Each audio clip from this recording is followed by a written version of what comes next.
Bonjour, aujourd'hui nous recevons Jean-Luc Meissonnier. Bonjour. Voilà, alors on va présenter Jean-Luc Meissonnier, qu'on ne présente plus dans la métropole de Montpellier, mais quand même, on va revenir dessus. Donc 59 ans, maire de Baillargues depuis 2001. Baillargues, c'est un village de 7000 habitants. Donc profil atypique, ancien raseteur, cafetier. Il a fait le tour du monde à 27 ans pendant 2 ans. Il a travaillé en Norvège sur des chalutiers. Et puis, il s'est lancé en politique. Savez-vous pourquoi? Parce que l'ancien maire Simon Léchia venait boire des canons chez lui dans son bistrot. Il payait pas ses factures. Tout à fait. Voilà. Donc Jean-Luc Meissonnier manie le sens de l'humour, un peu sanguin parfois. De temps en temps. Défraye les colonnes de la presse avec des affaires, voilà, à rebondissement. Régulièrement un peu facétieux. Il a rejoint Philippe Sorel au premier tour en 2014 et aujourd'hui il est vice-président de Montpellier 3M, élu en charge du sport. Quelque chose à rajouter? Non, non, du sport et des traditions sportives, c'est important. Voilà, des traditions sportives, voilà. Donc, à la une du numéro 793, on revient sur l'apport de la Cour des comptes qui vient conforter les constatation des associations environnementales, améthystes, c'est toujours la catastrophe. Voilà, donc on revient sur ce dossier. Ensuite, un article sur la pollution en Méditerranée et tout ce qu'on ingère lorsqu'on mange du poisson, c'est gay, dans un article intitulé « Au masque citoyen ». Voilà. On revient aussi sur le déplacement présidentiel, les coulisses et les raisons de ce déplacement. Et puis, la semaine dernière, nous avions un grand invité à votre place, M. Meissonnier, qui s'appelle Jean-Pierre Grand, qui nous a déclaré « Je suis un crétin ». Donc, on a fait un article sur ce sujet-là. Ensuite, toujours dans les petites risées, donc le Clapas, habiter au Clapas, c'est plus cher qu'à Séoul, une enquête que nous avons trouvée chez un confrère. Et enfin, les Républicains, 34, se réveillent. Voilà, donc il y en a pour tout le monde, comme chaque semaine, Monsieur Meissonnier. Donc on va commencer par l'actualité, puis ensuite Baillargues, la métropole, la politique et les sports. Voilà. Alors, on va commencer par le sport. Est-ce que vous étiez au Stade de France pour la finale de rugby? Non, non. Je n'y suis pas allé. Et à Cologne pour la finale de hand? Non plus, puisque j'étais appelé sur un autre événement sportif. C'est pas normal, là, vous devez suivre quand même les équipes. Oui, mais il faut savoir qu'il y a aussi Patrick Rivas qui est adjoint au sport à la ville de Montpellier et qu'on se dédouble comme on pouvait le faire avec Fabien Habert à l'époque. Donc voilà, en fonction... Il y était à ces deux événements? Tout à fait, tout à fait. Enfin, Patrick Rivas était à Cologne et je crois qu'à Paris, pour la finale, il y avait le président Philippe Sorel. Voilà. D'accord. Donc vous êtes vice-président de la métropole au sport. Est-ce que c'est un sport risqué? Parce que dernièrement vous êtes fait insulter par la compagne du maire de Latte. Ça consiste en quoi là, ce poste de vice-président? Disons qu'il est très facile, si vous voulez, quand il n'y a pas le président de la métropole, de s'en prendre au vice-président. Mais quoi qu'il en soit, je suis là pour faire de la représentation quand Philippe Sorel ne peut pas se déplacer sur un événement sportif ou sur une manifestation. Et là, ce jour-là, Philippe Sorel n'était pas en loge à la métropole. Et donc, c'est peut-être moi qui en ai fait les frais, mais beaucoup plus facilement que s'il avait été là. Qu'est-ce qui s'est passé? Disons que je me limiterais à dire que si j'avais un conseil à donner à Cyril Meunier, c'est que, comme disait ma grand-mère, à la maison, il faut savoir qui c'est qui porte les pantalons. Voilà, donc voilà. Et oui, donc après, il aurait pu avoir, parce que j'aime bien Cyril Meunier, il aurait pu m'appeler le lendemain, s'excuser, il n'a pas fait, donc peut-être qu'on n'a pas été élevé de la même manière. Voilà, je clôt de suite cet épiphénomène, mais qui est un peu triste par rapport à Cyril, et il mériterait mieux que de se laisser aller à ce genre, je dirais, de communication. En marge du sport et de la politique, il y a eu l'affaire du sondage. Quel est votre regard là-dessus? Moi, je pense que les sondages, ils sont à prendre avec des pincettes. Les sondages, on leur fait dire ce que l'on veut. On a vu qu'il y a, je dirais, tout et n'importe quoi qui a été dit. Et je crois que les élections, elles se gagnent 6 mois avant l'échéance. Donc, un sondage peut être, je dirais, défavorable à un certain moment, rebasculer à un autre et être de nouveau défavorable. Donc moi, les sondages, je ne m'y suis jamais tenu. Sinon, peut-être que j'aurais été peut-être un peu plus anxieux et moins confiant à chaque échéance électorale. Je crois qu'il faut faire le job et puis après, ne pas tenir compte des sondages. Voilà. Quelles sont vos relations avec Moed Altrad? Moed Altrad est le président du club de rugby. J'ai des relations en tant que vice-président. Quand j'ai des messages à lui faire passer, j'essaie de lui faire passer à ma manière. S'il en a à me faire passer, il me les fait passer, quoi qu'il en soit. Le contexte politico-relationnel entre Moed Altrad et le président ne me regarde pas, donc je me limite à ma vice-présidence. Est-ce qu'en ce moment, il vous fait passer des messages? Non, aucun, parce que y a la trêve, il n'y a plus de match de rugby, donc je le vois plus.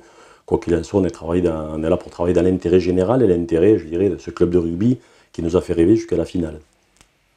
C'est un peu... Hein. Eh oui, c'est politique. Une réponse politique, là. Voilà.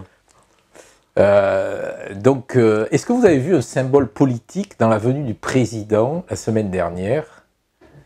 Est-ce que vous étiez à cette réunion au quorum? Pas du tout, j'avais piscine. Vous aviez piscine? Oui, j'avais piscine, voilà. D'accord. Rien de plus? Rien de plus. Qu'est-ce qui vous a le plus surpris dans l'exercice de votre mandat de conseiller métropolitain, de vice-président? De vice-président, c'est la disponibilité qu'il faut avoir, puisque vous voyez rien qu'au hand, il y a des fois des matchs le mercredi, le samedi. En même temps, il y a le foot, il y a le rugby, et d'avoir des choix à faire, des fois, pour aller sur telle manifestation sportive plutôt qu'une autre, sans pour cela avoir, je dirais, un retour de manivelle en disant on l'a vu là, mais on ne l'a pas vu là, donc est-ce qu'il y a une tendance politique ou une volonté politique de boycotter telle manifestation ou tel match plutôt qu'un autre. Voilà. Parce qu'avec Montpellier, là, Montpellier capitale des sports, là, hashtag Montpellier capitale des sports, hein, y a presque un match tous les soirs, là. Mais il y a surtout beaucoup de représentations à faire. Parce et le week-end, il y en a deux le samedi ou trois parfois. Tout à fait. Et en même temps, là, vous avez la saison taurine à attaquer, il y a le trophée 3e des courses de la métropole, donc même le samedi ou le dimanche, il faut aller l'après-midi dans les arènes. Ça ne me dérange pas trop, mais c'est vrai qu'après, au-delà de tout, on a du mal à concilier une vie familiale ou au-delà de tout, de pouvoir partager une passion avec quelqu'un d'autre. Moi, j'adore la pêche, j'ai mon bateau à Carnon et j'ai du mal des fois à trouver du temps. Donc, des fois, je vais de nuit, je vais pêcher de nuit. C'est le seul moment où je peux profiter de ma passion. C'est autorisé la pêche de nuit? Bien sûr, bien sûr. Tout est autorisé. À la lampe? À la lampe, en pleine mer, vous pouvez mettre les lampes que vous voulez, à part pêcher des calamars. À la lune, à la pleine lune. Ouais, ça dépend des lunes. Voilà. Donc Montpellier, le hashtag Montpellier capitale des sports, c'est capitale des sports ou du sport? Moi, je mettrais capitale des sports, parce qu'il y a plusieurs disciplines sportives de haut niveau, donc c'est tous les sports confondus. Du sport, ça limiterait à cibler un sport tout particulièrement. Et quel est le sport qui retient le plus votre faveur? Honnêtement... mouillez-vous, hein. Ouais, moi je me mouille. Bon, mais alors c'est paradoxal, parce que j'aime le rugby, mais j'ai beaucoup plus d'affinité avec la famille Nicolin. Et voilà, et je me plais à aller au foot parce que c'est une grande famille. Le rugby, je pense qu'on est sur une dynamique. Le rugby, en règle générale, me plaît parce que c'est des sports de contact qui me rappellent un peu les sports que je puis pratiquer, notamment en tant que raseteur. Quoi qu'il en soit, j'y sens pas une âme. Voilà, c'est peut-être la venue de tous ces joueurs étrangers. On travaille sur plus une affiche que sur une âme. Vous savez qu'il y a toujours ce grand contexte du centre de formation et que ces jeunes de Montpellier qui ne peuvent pas jouer à Montpellier, qui sont obligés de s'expatrier dans d'autres clubs. Voilà, donc peut-être qu'un jour ça reviendra avec de nouvelles règles au niveau de la fédération de rugby. Voilà, mais je me plais au foot, j'aime voir le rugby, et le hand, bien sûr, avec une ambiance toute particulière. Voilà. Revenons sur la finale là, de rugby. L'équipe de Montpellier a complètement déjoué. Ils ne sont pas rentrés dans le match, voilà. Donc je pense qu'ils avaient aussi la pression peut-être du fait qu'en face, ils allaient les pousser à la faute pour avoir un carton rouge et tout. Donc ils se sont retenus et total, ils se sont fait ronger par une équipe qui avait une âme. Voilà. Qui va payer le stade de foot? Je sais pas, je suis pas au courant. Vous savez pas? Non, ça c'est... Les Montpelliérains veulent savoir. Oui, mais c'est pas à moi à répondre. C'est pas à moi à répondre. Et le palais des sports, là, le nouveau palais des sports? Je sais pas. Vous savez pas non plus? Ah non, mais ça, vous savez, ce sont des projets, je laisserai le président Philippe Sorel annoncer en temps et en heure, d'une part, quand et comment on pourra réaliser ces équipements. Est-ce que vous seriez favorable à un stade privé pour le MHR comme le U Arena de Nanterre? partir du moment où la collectivité, notamment la métropole, ne se fait pas enfler par des PPP, par des trucs comme ça, pourquoi pas?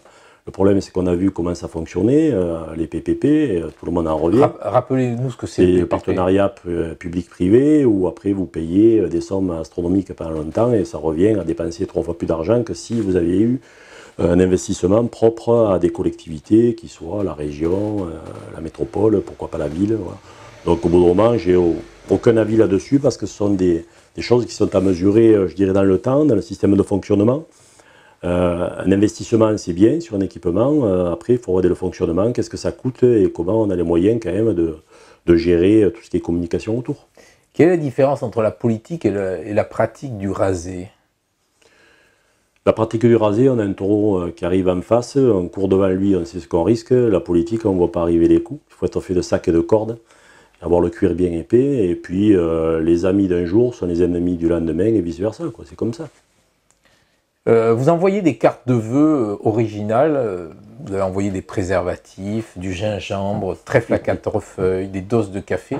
Dernièrement, vous avez envoyé un string avec comme commentaire « L'État déshabille la province, histoire de la décentralisation depuis 92 ». Oui, et puis bon, ça s'est accentué. C'est pas un peu facile de taper sur l'État? Ah, mais je ne tape pas spécialement sur l'État. Enfin, de se moquer de l'État. Ben, je ne me moque pas de l'État, c'est un constat. Si vous regardez bien, la décentralisation, c'est une chose. Ce qu'il y a, c'est qu'on peut constater qu'il y a une recentralisation. Vous avez tout le pognon est tiré vers Paris. Pourquoi? Pour faire le Grand Paris, pour préparer les JO.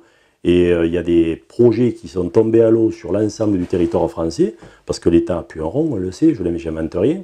Donc au bout d'un moment, je pense qu'il est très facile, je dirais, d'être critique vis-à-vis de l'État. Ça n'empêche pas que je trouve que Macron fait un bon boulot par rapport à certaines réformes. Par contre, je ne suis pas un anti-jacobin primaire, mais quand même, je me mets un peu en réserve.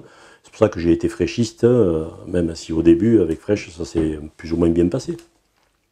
Fraiche défendait son territoire. Comment qualifiez-vous votre commune? C'est une commune dont... Enfin, soi-disant, c'est la commune la plus riche de France. C'est pipeau, ça. C'est pas la commune la plus riche de France. Il y a un golf, il y a beaucoup d'entreprises. Oui, il n'y en a pas plus qu'ailleurs. Non, c'est plutôt que la Bayard, si vous voulez, c'est une commune où bon, les impôts sont assez chers quand même, il faut dire ce qui est par rapport aux taxes foncières, aux taxes d'habitation, ça je le reconnais. Mais par contre, il y a beaucoup de services. Vous avez 2 crèches, vous avez une maison de retraite qui est municipale, donc qui n'est pas chère, mais qui fait, je dirais, un super service. En même temps, vous avez 40 trains en pendulaire qui vous placent à 8 minutes du cœur de ville de Montpellier. Donc tous ces attraits-là en font une commune qui est un peu regardée, où le foncier, je dirais, a pris 10 à 15% dans les 5 dernières années. Là, on travaille sur la suppression du passage à niveau. Il y a le pôle d'échange multimodal qui va voir le jour. On rattaque normalement les travaux du parc multiglisse l'année prochaine.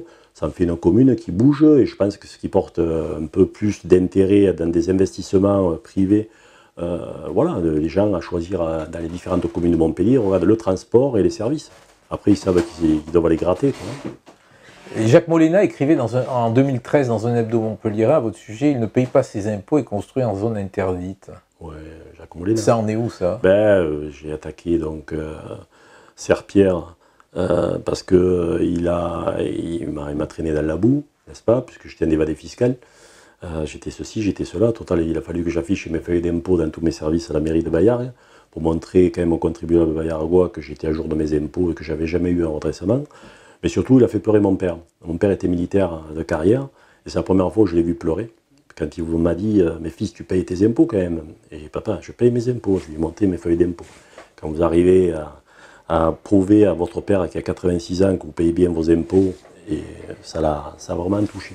Donc voilà, Jacques Molena a essayé de faire, je dirais, du buzz parce qu'il avait des relations avec d'autres personnes. Tant mieux pour lui. Après, comme je dis... Hein, il se dit que c'est les cercles maçonniques qui ont essayé de vous détruire. Oui, les cercles maçonniques... Voilà. Vous êtes franc-maçon, vous? Vous devriez le savoir. Vous savez, il y a différentes loges, et puis voilà, les loges ne se font pas de cadeaux. Après, soit il y a la paix des braves, soit après, à un certain moment, notamment au niveau de certaines échéances électorales, comme a pu le subir Philippe Sorel, on vous demande de faire rentrer dans vos équipes certaines personnes. Et j'ai toujours refusé. Donc j'ai été élu contre vents et marées, mais bien élu, 57% au premier tour. Voilà. Donc je ne dois rien à personne, et je n'ai pas l'intention de demander un service à qui que ce soit. Quelle est votre activité en dehors de la politique? Ah ben, écoutez, j'ai des vaches, j'ai des moutons, je vais à la pêche et surtout vice-président de la métropole, comme on a pu le dire, en En dehors charge de des la sports. politique, en dehors de la politique. En dehors de la politique. C'est la politique quand même. La Ouais, mais j'ai vice-présidence. pas d'activité. J'ai pas D'accord. d'activité, ça me prend à 100%, quoi. Voilà. Après, j'ai quelques. Voilà, je suis gérant de société, j'ai une SCI avec de logements, et puis voilà, c'est pas. Bon, revenons sur la dernière affaire là, qui a défrayé la chronique là, il y a quelques semaines, quelques mois, on va dire. Ce fameux ténor du barreau de Paris là, qui via un de vos opposants, ça, a déposé plainte pour fraude électorale. ouais. Ben, c'est un épiphénomène, puisque bon, vous voyez, ça bouge pas. On a communiqué dans tout Bayard pour expliquer ce qui s'était passé. Mais là, c'est mon ami Jean-Pierre Grand qui. D'ailleurs, je suis très étonné que Jean-Pierre Grand ait bien daigné venir s'asseoir ici en face de vous, parce qu'il a vomi votre journal pendant des années, il a craché dessus. Mais bon, voilà, c'est du Jean-Pierre Grand. Vous savez, Jean-Pierre Grand, ça a été le Ravaillac de la politique locale. Maintenant, je dirais que c'est le Tartarin de la politique locale. Il est ridicule. Et il devrait avoir un peu plus de reconnaissance vis-à-vis, je dirais, des grands électeurs de Montpellier. Parce que s'il avait le courage, il se représenterait aux prochaines échéances sénatoriales. Mais je crois que là, il comprendrait qu'il n'y a pas beaucoup de grands électeurs autres que les électeurs. Vous avez voté pour lui? Non, je n'ai pas voté pour lui. Voilà. Bon. Voilà. Mais vous n'avez pas répondu à la question. Je vous ai dit où s'en est cette affaire de plainte. Cette affaire, ben, là, elle est en stand-by. On verra si le juge veut ouvrir ou pas ouvrir. Quoi qu'il en soit, il n'y a rien. Y a rien ça a été validé par la préfecture, revalidé par la préfecture. On nous a expliqué. Si vous savez, c'est un rattachement des personnes qui ont soit un terrain sur Bayard, ça concerne 10 personnes, soit un terrain, soit une propriété, mais qui sont à l'étranger, qui souhaitent voter à Bayard. Donc il y a 10 personnes qui sont rattachées à une rue qui avait été faite par mon prédécesseur, qui était la rue de la mairie.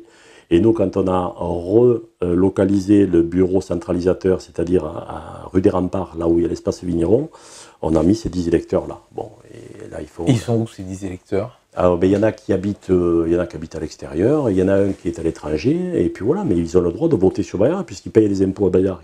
C'est pareil dans toutes les communes. Voilà, et comme à l'époque, l'ancien maire, le bureau centralisateur, c'était la mairie, ils avaient dit rue de la mairie. Voilà, et c'est une rue qui n'existe pas. Nous, on a mis la rue des Remparts qui existe, puisque le bureau centralisateur, c'est l'espace vigneron, rue des Remparts. Voilà, c'est un épiphénomène, mais ça... Voilà. Mais c'est quand même soutenu par un ténor du barreau de Paris, donc... pas de problème. Mais pourquoi vous mettez en cause Jean-Pierre Grand dans cette affaire? Parce que c'est un ami, ce fameux ténor du barreau de Paris, c'est un ami de Jean-Pierre Grand, et Jean-Pierre Grand essaye de s'occuper de moi, encore une fois, sur Bayard, avec mon opposition, avec M. René Lopez. Donc, écoutez, pendant qu'il s'occupe de moi, il ne s'occupe pas des autres, donc ça doit soulager d'autres personnes. Bon, on va passer à la politique. Hein. Ouais. Je vais vous dire deux noms, et vous allez choisir, hein, mais vous choisissez. Hein. Le Pen ou Mélenchon? Le Pen ou Mélenchon? Aucun des deux. Ah non, mais il faut choisir. Non, je ne peux pas choisir. Alors, aucun des deux. Il y en a un qui est pas là pour ramasser l'autre. Wauquiez ou Macron? Ah, Macron. Coralie ou Jean-Pierre Grand? Ça dépend pourquoi. Ouais, c'est sympa. Coralie, je l'ai vue dimanche, samedi, elle est venue dans les arènes à Bayard, c'est la première fois que je la voyais.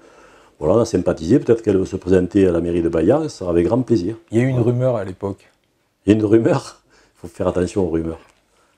Êtes-vous LRM? Non. Comptez-vous en faire partie? Non. Pourquoi avez-vous rejoint Philippe Sorel en 2014? Parce qu'il m'a demandé, parce qu'il a été élu contre tout le monde, comme j'ai pu l'être à Bayard, donc contre tous les partis. On a un peu... Les dernières échéances électorales ont été un peu les mêmes. Moi, j'avais tous les partis contre moi. J'avais deux listes. Qui ont essayé de me défoncer, c'est déjà partagé le gâteau au deuxième tour. Total, je leur ai foutu 57% au premier tour, donc ça les a calmés. Du coup, ils ont démissionné, ils sont tous partis. Voilà. C'est clair, quoi. Il y en a 23 qui ont démissionné de la liste de mon principal opposant. Et à part Philippe Sorel, de qui êtes-vous proche politiquement dans la métropole? Proche, bon, j'ai des potes, hein, Jean-François Audrin, voilà, des gens qui sont bien. Qui d'autres? D'autres. Dans votre voisinage? Dans notre voisinage, je sais pas. De qui? Pierre Dudeuzière? Ben, Pierre, on s'entend bien, voilà. Et Laurent Jaoul? Ben, Laurent, on a des coups de grisou de temps en temps, mais Laurent, je dirais que c'est le bras droit de Philippe Sorel, voilà. Et vous êtes quoi alors? Le bras gauche? Peut-être que Philippe Sorel est ambidextre. Donc voilà, parce qu'il est le bras droit, le bras gauche, donc pour différentes raisons, peut-être qu'il s'appuie sur un, sur l'autre, voilà, c'est bien. Voilà.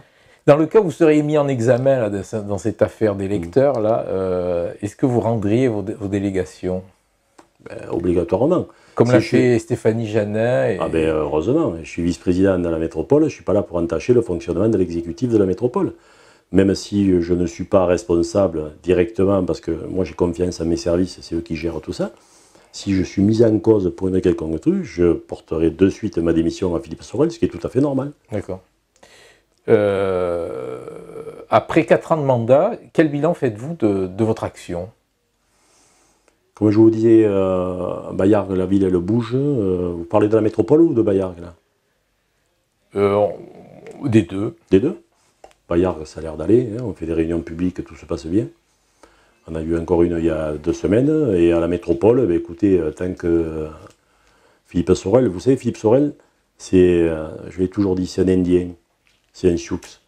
C'est un Sioux, c'est un chef Sioux. Donc moi, j'aime bien la manière dont il a, avec son arc, de tirer des flèches. Il rasette le bison, c'est ça? Voilà, et surtout, le cow-boy qui le mettra dans une réserve, je crois qu'il n'est pas encore né, quoi. Même s'il y en a qui le voient perdre en 2020, il est prudent comme un Sioux, il agit comme un Sioux, et voilà, donc moi je suis bien avec lui. Le jour où ça se passe, moi il me laisse sur mon territoire, il me laisse tranquille.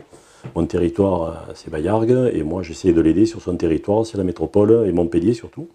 Voilà, donc ça se passe bien, et avec lui, la métropole, ça se passe bien. S'il fallait changer quelque chose, que feriez-vous? S'il fallait quoi? Changer quelque chose. À quel niveau? Je sais pas. Ah ben moi, au niveau des, par exemple, au niveau de certaines élections, notamment des municipales, je ferai un audit avant que quelqu'un puisse prendre une mairie ou la prenne, et un audit avant qu'il puisse se représenter. Parce qu'il y a des maires qui baissent les impôts mais qui ne font rien dans leur commune, et il n'y a aucune valeur ajoutée de manière économique. Il y en a d'autres qui augmentent les impôts mais qui créent de la valeur ajoutée et du service. Il y en a d'autres qui augmentent les impôts mais qui font que des conneries et qui plombent les finances. Voilà. Bah justement, là, c'est une bonne transition sur la question langue de paye. Tu sais, on a une question langue de paye. Langue de paye dans un village, je devrais m'en sortir normalement. Parce que vous avez annoncé dans votre programme la non-augmentation des impôts. Non, moi non.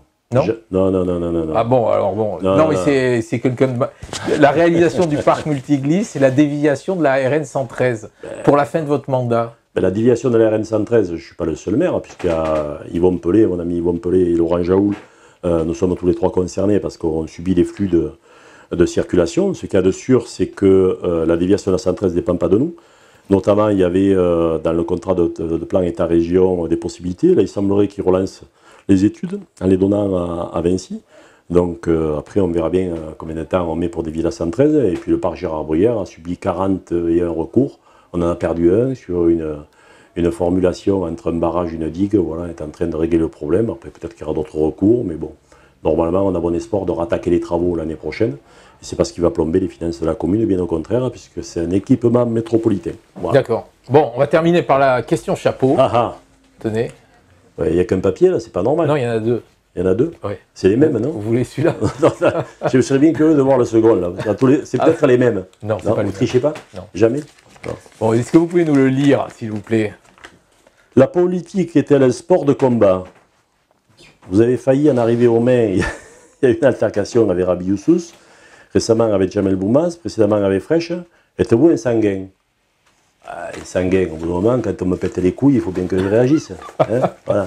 Après, ça n'empêche pas qu'avec avec Rabi, ça se passe bien maintenant. Voilà. Vous savez, chacun respecte en fonction de certaines choses. Après, Jamel Boumaz, ce que j'aime pas, c'est son petit commentaire sur Internet, des trucs comme ça. Moi, je ne fonctionne pas comme ça. Quand on a des choses à me le dire, on me les dit en face. Après, ça part au carton ou ça se calme. Mais chacun respecte. Voilà, j'ai jamais. Voilà. Alors après, un sanguin, à tous, vous savez, quand vous rasetez, si vous n'êtes pas sanguin, vous ne vous jetez pas dans les cornes d'un taureau. Voilà, il faut être un peu calu pour être un raseteur. Voilà. Donc voilà. Hein, voilà. On va terminer par ce bon mot. Et voilà. Hein, voilà. Bon allez, je vous remercie. Avec grand plaisir.